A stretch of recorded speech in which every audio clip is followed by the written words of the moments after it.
Assalamualaikum warahmatullahi wabarakatuh. Perkenalkan, kami dari kelompok 5 mata kuliah Pendidikan Kewarganegaraan. Di sini kami akan menjelaskan tentang kasus disintegrasi, yaitu dengan kasus Gerakan Aceh Merdeka.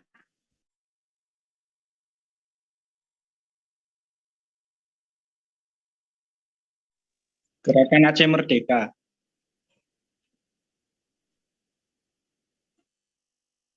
Gerakan Aceh Merdeka atau yang biasa disebut dengan GAM merupakan organisasi separatisme yang telah berdiri di Aceh sejak tahun 1976.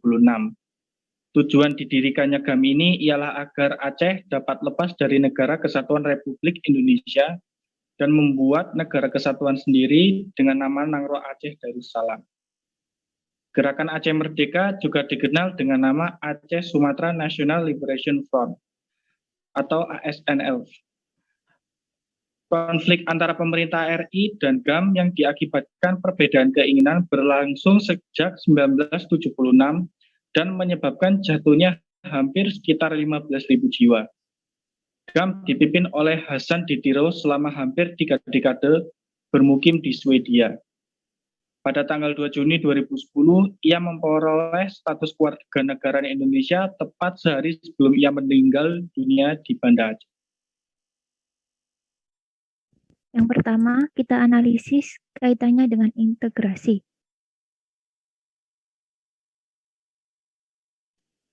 Yang pertama di sini ada menantang jenis integrasi ekonomi, karena Aceh merupakan daerah yang kaya akan sumber daya alamnya, sehingga Aceh menyumbangkan devisa yang sangat banyak dari berdirinya perusahaan-perusahaan nasional di daerah tersebut. Namun, Aceh merasa tidak adil karena kekayaannya terserap banyak oleh pemerintah tanpa adanya pengembalian yang setimpal. Yang kedua, menentang jenis integrasi wilayah, karena pemerintah pusat tidak ingin Indonesia yang baru saja merdeka terpecah karena Aceh memiliki keinginan kuat untuk menerapkan syariat Islam. Selanjutnya, faktor penyebab disintegrasi.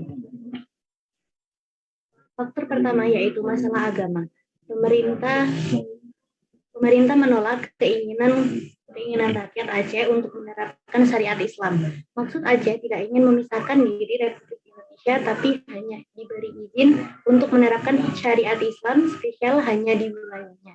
Sebenarnya Aceh memang lekat dengan Islam karena secara historis merupakan wilayah dari Kesultanan Samudra Pasai yang menerapkan syariat Islam di pemerintahnya. Kemudian adanya kebijakan fusi partai dan semua aspirasi rakyat Aceh harus masuk ke Partai Persatuan Pembangunan.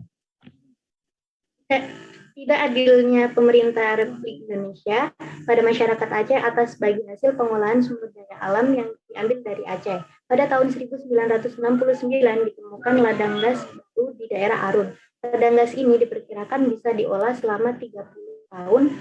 Nilai produksi per tahun pun cukup besar, yaitu rata-rata 31 miliar dolar per tahun. Berarti jika 30 tahun maka bisa mendapatkan 93 dolar miliar.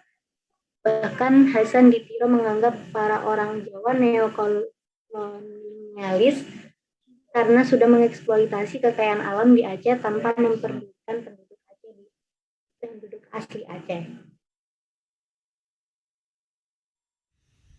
Kemudian adanya pelanggaran hak asasi manusia di Tanah Aceh pada tahun 1990 sebagai berikut.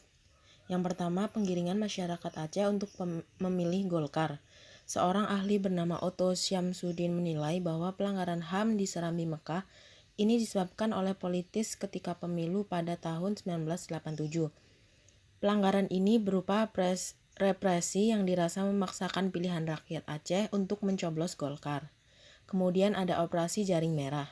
Tujuan utama operasi ini mengurangi kekuatan utama pengikut Hasan Diro karena dicap sebagai gerakan pengacau keamanan atau GPK oleh negara. Jaringan Merah secara teori hanya mengurangi kekuatan Hasan Diro. Kemudian adanya desa yang menjadi simpatisan GAM. Karena adanya operasi Jaring Merah, maka para loyalis Hasan Diro bersembunyi di banyak tempat. Desa yang diduga menyembunyikan anggota dan gerilyawan GAM dibakar dan anggota keluarga tersangka GAM diculik serta disiksa. Selanjutnya yang nomor 3 yaitu alternatif penyelesaiannya. Menurut Pratiwi 2019 dilakukan dengan melakukan pendekatan militer untuk mengatasi dan menyelesaikan kasus GAM, namun upaya tersebut dirasa kurang berhasil. Indonesia lalu mendatangkan pihak ketiga sebagai mediator. Pihak tersebut adalah Krisis Manajemen Inisiatif, lembaga non-pemerintah asal Finlandia. Kemudian, pemerintah SBY dengan mediasi CMI memberikan tawaran kepada pihak GAM berupa hak otonomi daerah dalam bidang politik dan ekonomi dengan syarat pihak GAM tidak menuntut merdeka dari Indonesia. Faktor lain yang mempercepat proses damai yaitu adanya bencana tsunami dahsyat yang menerjang wilayah Aceh kawasan utara pada tanggal 26 Desember 2004 dan telah memakan banyak korban jiwa. Kondisi tersebut kemudian menjadi alasan kuat bagi kedua pihak untuk berdamai dan mendapat sorotan dari berbagai negara. Pada akhirnya terjadi kesepakatan perundingan ditandatangani nota kesepahaman di Helsinki pada tanggal 15 Agustus 2005 yang berisi penyelenggaraan pemerintah di Aceh, HAM, amnesti dan reintegrasi ke masyarakat, pengaturan keamanan, pembentukan misi monitoring Aceh, dan yang terakhir penyelesaian perselisihan. Sekian dari kelompok kami. Saya ucapkan terima kasih. Wassalamualaikum warahmatullahi wabarakatuh.